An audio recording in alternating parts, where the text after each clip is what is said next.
Quand je regarde les étoiles, la lune, le ciel, je me dis, c'est beau, c'est grand. Et puis ça me fait me sentir tout petit. Et ça me fait un peu peur. Et puis je me pose des questions. Pourquoi elles ne tombent pas les étoiles? Pourquoi personne ne vit sur la lune? Est-ce qu'on est tout seul dans l'univers? Et Dieu, il est où?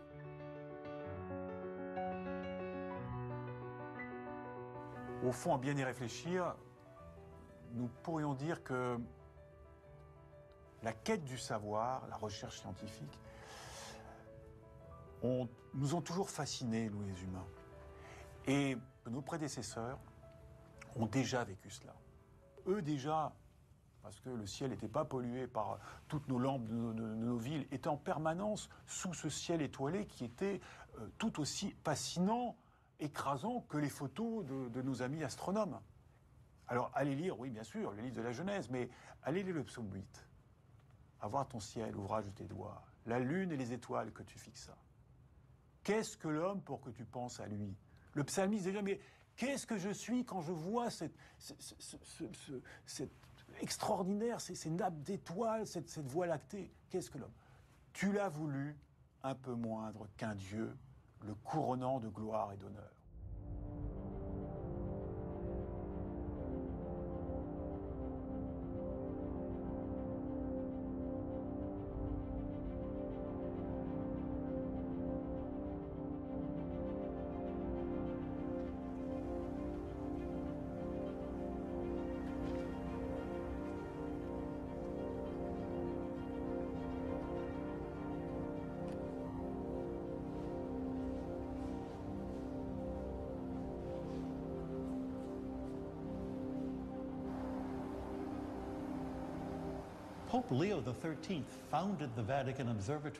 Le pape Léon XIII a fondé l'Observatoire du Vatican en 1891 et dans son document, il dit que c'est pour que le monde puisse voir que l'Église soutient la science. Jusqu'à présent, je m'occupais de la science. Maintenant, mon travail consiste à m'assurer que le monde la voit. Le pape Jean-Paul II a écrit une lettre très importante sur le lien entre la science et la foi. Il a écrit une phrase merveilleuse. La science peut purifier la religion de la superstition et la religion peut purifier la science des faux absolus. Lorsque la Genèse a été écrite, on utilisait la meilleure science de l'époque, la science babylonienne, qui pensait que le monde était plat et qu'il y avait un dôme au-dessus du monde. Mais l'auteur de la Genèse a dit « Plus grand que ce monde est le Dieu qui l'a créé ». Aujourd'hui, nous pensons à un univers qui est visible sur 13,8 milliards d'années-lumière dans toutes les directions et qui a peut-être connu une sorte de commencement lors du Big Bang. Mais plus grand que cet univers est le Dieu qui l'a créé. Ce que j'ai appris de Dieu en tant que scientifique, c'est que Dieu n'a pas seulement créé l'univers, mais qu'il m'a créé pour que j'en profite. Et j'en profite quand je fais de la science. Et chaque fois que je résous une petite énigme, j'ai l'impression que Dieu regarde par-dessus mon épaule en disant « N'est-ce pas merveilleux? Laisse-moi te montrer la prochaine. Tu ne vas pas croire ce qui va suivre. »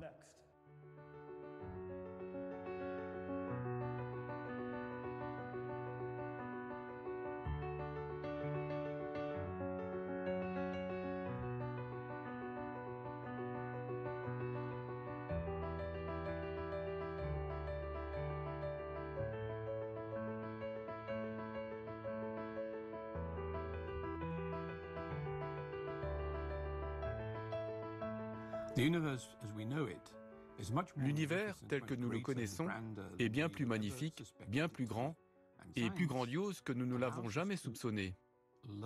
Et la science nous permet d'apprendre la vérité, du moins en partie, sur l'univers, d'aller toujours plus loin dans le mystère qu'est la création, et cela fonctionne. Et ce n'est pas quelque chose qui doit être considéré comme acquis. Maintenant, qu'est-ce que cela me dit de Dieu? Cela me dit que l'univers qu'il a créé et qu'il nous a donné à contempler est tout aussi connaissable que Dieu essaie d'être connaissable lui-même.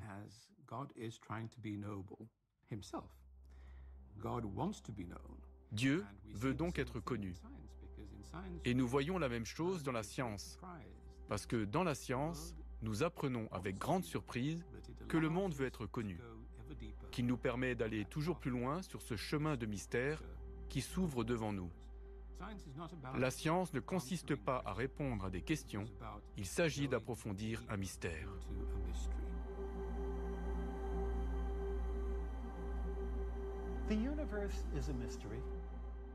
L'univers est un mystère. Dieu est un mystère, et pourtant nous nous appliquons à mieux connaître Dieu et l'univers. Je pense que c'est la nature des Écritures. Vous trouvez cela dans la Genèse. Quelle est la première chose que Dieu crée? La lumière. Rien n'est caché. Rien n'est destiné à être caché. Dieu veut se révéler, et depuis le début des temps, Dieu s'est révélé dans les choses qu'il a créées.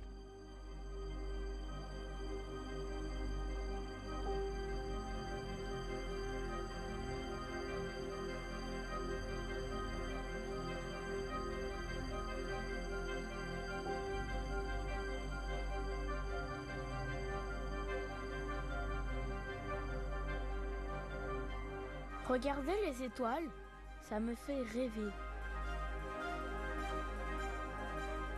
J'aimerais trop voyager dans l'espace, découvrir de nouvelles planètes, rencontrer des extraterrestres. Et puis j'aimerais aussi flotter en apesanteur. Et voir la Terre depuis là-haut, ça fait comment ?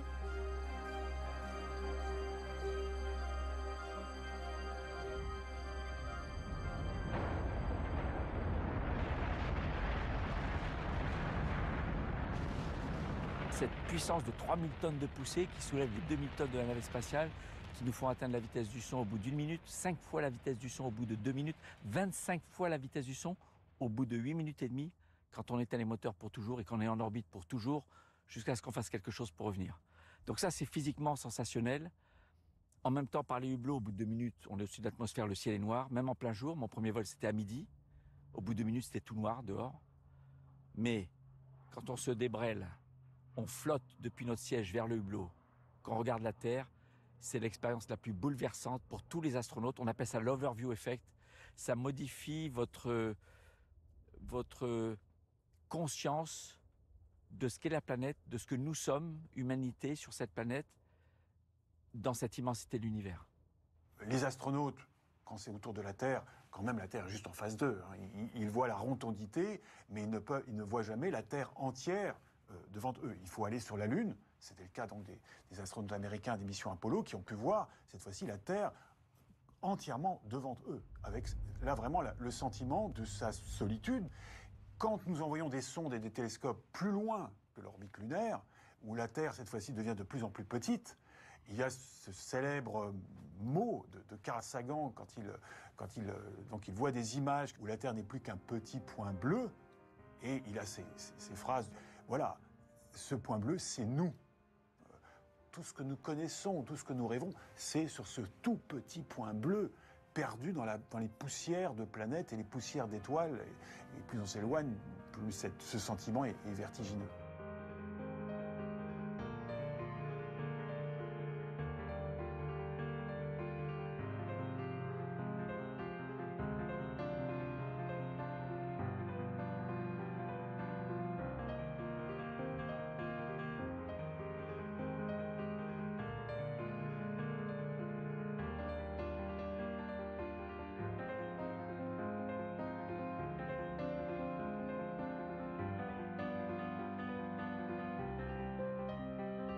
La quête du savoir, c'est la même chose que la quête de l'invisible, puisque La quête du savoir, c'est la quête d'apprendre quelque chose qu'on ne sait pas encore.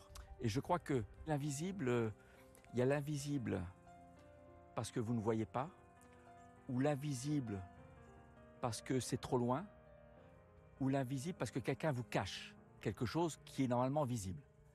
Et dans l'espace, quand vous regardez le cosmos noir, personne ne vous le cache, vous n'êtes pas aveugle, et pourtant vous ne voyez rien, alors que vous savez qu'il y a énormément de matière. Il y a des dizaines de milliers, de milliards d'étoiles dans les 4% de l'univers observable. Et on ne voit rien.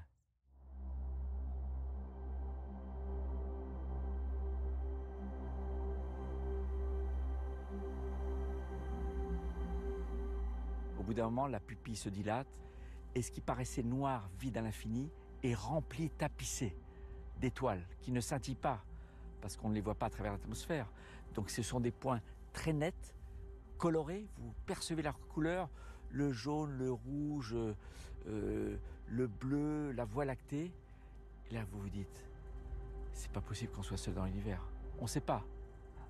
Mais il y a un sentiment de faire partie d'un grand tout. Et on se dit, qu'est-ce que je fais là? Quel est mon rôle? Quel est le rôle de l'humanité?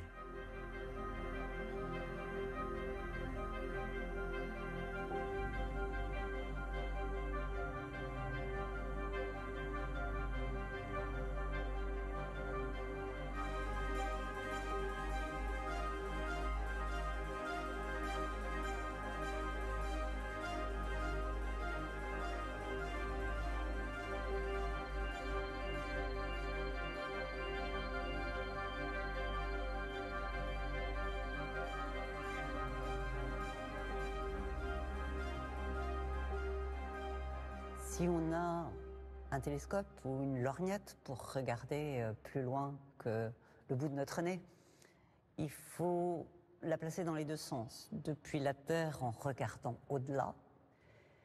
Mais il faut aussi se mettre à distance et regarder notre planète Terre, parce que ce regard par le hublot nous fait dire que la Terre est fragile, qu'elle est soumise aux forces de la nature, aux catastrophes naturelles, et que nous devons la respecter, la préserver.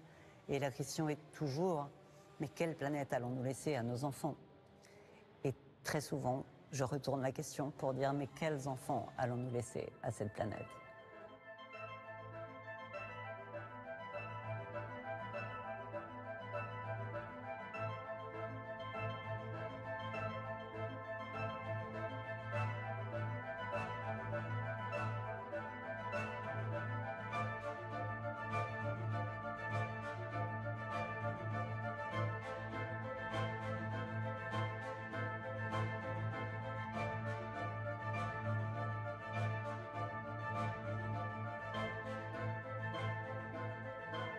Écoutons bien les scientifiques. Et ça, depuis Galilée. Bien sûr qu'avec sa lunette, il voit un peu mieux que ses prédécesseurs. Mais il ne fait que reculer les frontières du connu et de l'inconnu. Aujourd'hui, on nous dit que le fond de l'univers, il est à 13 milliards d'années. C'est énorme. Mais avant, qu'est-ce qu'il y avait? Nous n'en savons rien. Nos théories, qui sont des instruments intellectuels, ne nous disent rien. Et ce que nous disent en revanche tous les astronomes depuis Galilée jusqu'à présent, c'est qu'au fond, on avance à la connaissance d'un pas et notre ignorance avance de 10 pas ou de 100 pas.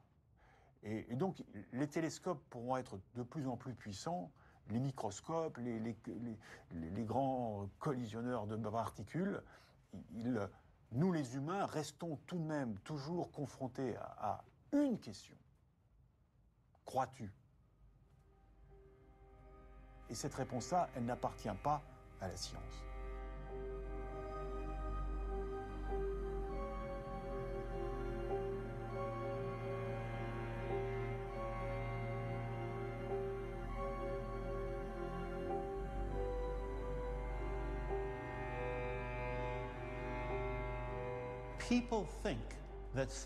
Les gens pensent que la science est un grand livre de faits et que la religion est un grand livre de faits. Et que se passe-t-il si le fait dans un livre n'est pas en accord avec le fait dans l'autre livre? Mais ce n'est pas de la science. La science, c'est tout ce qu'on ne sait pas. Et ce n'est pas la foi. La foi est un acte d'amour. Et si vous aimez quelqu'un, vous ne cessez jamais d'apprendre à son sujet. Il n'est jamais arrivé que ma foi me dise une chose et que ma science m'en dise une autre. Mais il arrive tout le temps que ma science me dise une chose et qu'une autre partie de la science me dise quelque chose de très différent. Alors j'ai un conflit, ce qui est merveilleux, car cela me dit que je suis sur le point d'apprendre quelque chose de nouveau.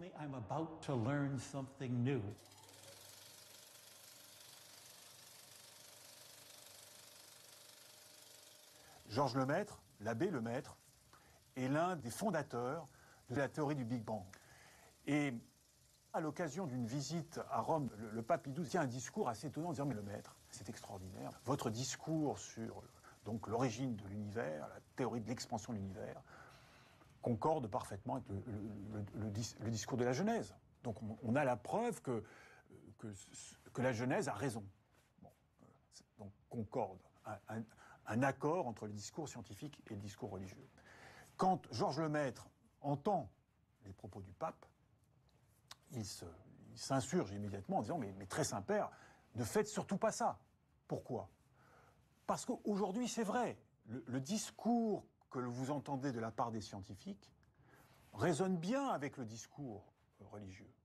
Mais ce n'est qu'un discours théorique.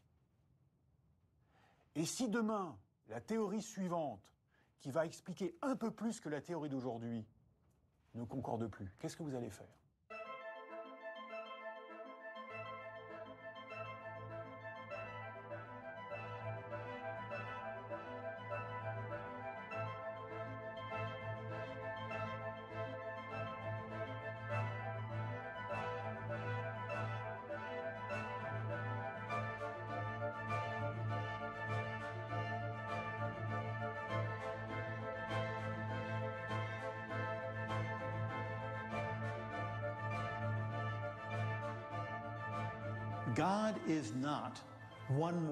Dieu n'est pas une force de plus à côté des autres forces.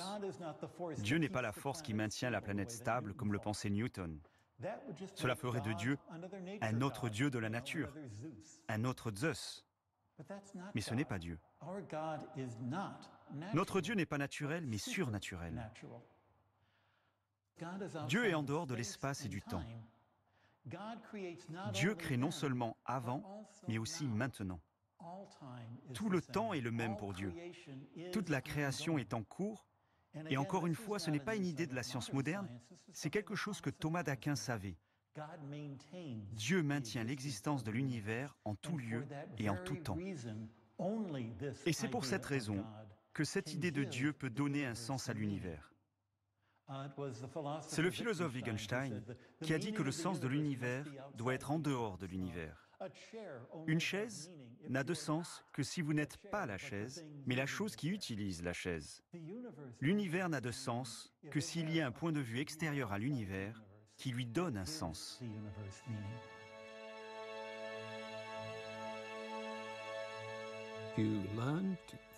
Vous apprenez à trouver Dieu en toutes choses, dans l'univers créé, dans la magnificence des cieux, mais aussi dans les autres personnes.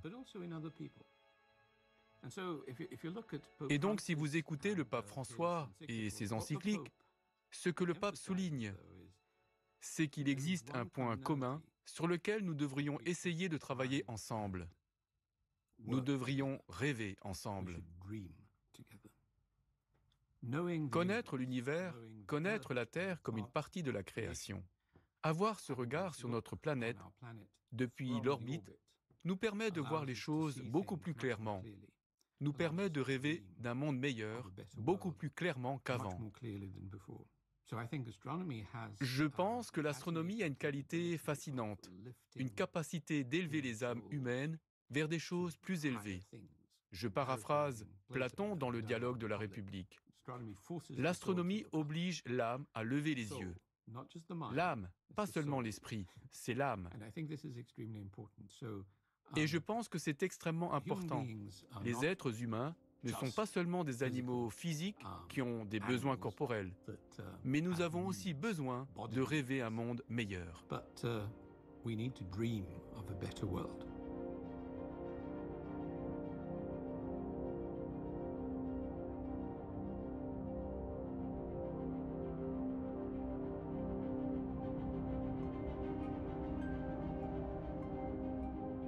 Comment ce sera la vie sur Terre quand je serai grand? Et dans 1000 ans, est-ce qu'on pourra habiter dans l'espace? Moi, j'aimerais bien être le premier homme à aller sur Mars. Ce serait génial et incroyable. Si on pouvait visiter l'univers, ce serait trop bien.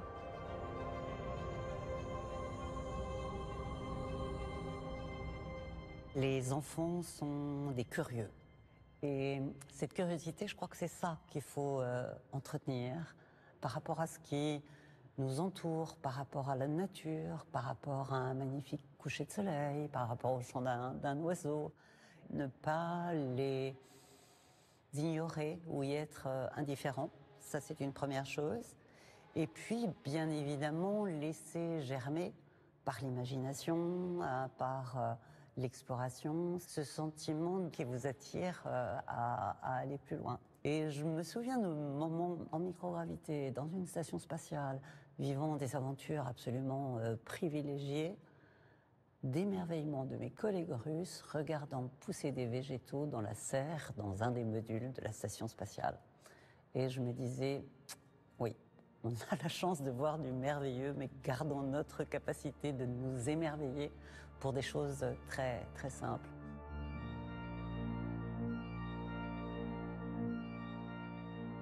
Pour faire référence à un texte biblique, il faut aussi relire le livre de Job, dans lequel, au final, pour clore le débat, Dieu offre à Job un espèce d'immense diaporama, la création, comme si vous y étiez. Et à la suite de ça, le texte nous dit « Job se tait ». Et c'est le silence qui doit prévaloir. Non pas le silence de l'acceptation, de la soumission, mais c'est un peu le silence de l'épatement. Je suis épaté, je suis étonné. Il faut cette pause de l'étonnement pour que puisse reprendre la science, reprendre la réflexion philosophique, l'interrogation spirituelle, l'interrogation théologique. Mais il y a ce moment où, suivant une expression que les astronomes aiment utiliser sur certains jeux, waouh! Waouh!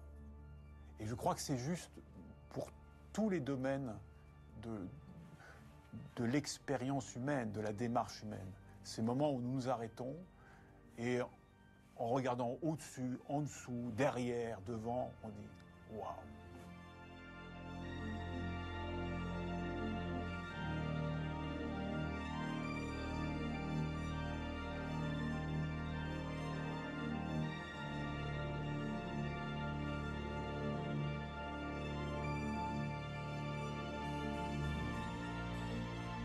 Quand vous voyez les volcans, les ouragans, les impacts d'astéroïdes laissés comme des gros cratères dans un lointain passé, vous dites, c'est pas la Terre qui est fragile.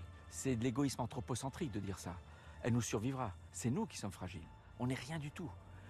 Et tout ça sur un fond noir, vide, à l'infini du cosmos. Parce que quand le Soleil est dans le champ de vue, la Terre, la Lune, il n'y a rien d'autre. On ne voit pas les étoiles. On a l'impression qu'il n'y a que nous. Et on a l'impression que c'est infini parce qu'il n'y a aucune limite qui nous dit, voilà la limite, voilà le mur de l'univers. Et je me disais parfois, dans l'axe de mon œil, si je trace une ligne droite, à l'infini, ça ne s'arrêtera jamais. Et on a ce sentiment que la vie est fragile parce qu'à l'horizon, l'atmosphère, on la voit sur sa tranche, et à l'échelle de la planète, c'est une couche de gaz extrêmement mince. Et on ressent aussi la chance qu'on a de vivre sur une planète qui est aussi belle. C'est beau parce que c'est contrasté, c'est coloré, ça abrite le vivant, le minéral, des oxydes différents, les Andes, l'Himalaya, les turquoises de Polynésie, les forêts tropicales, les déserts. C'est vraiment beau, quoi. Et là, on se pose des questions sur la création. Qui ou quoi, le hasard, Dieu, un créateur, quelle chance!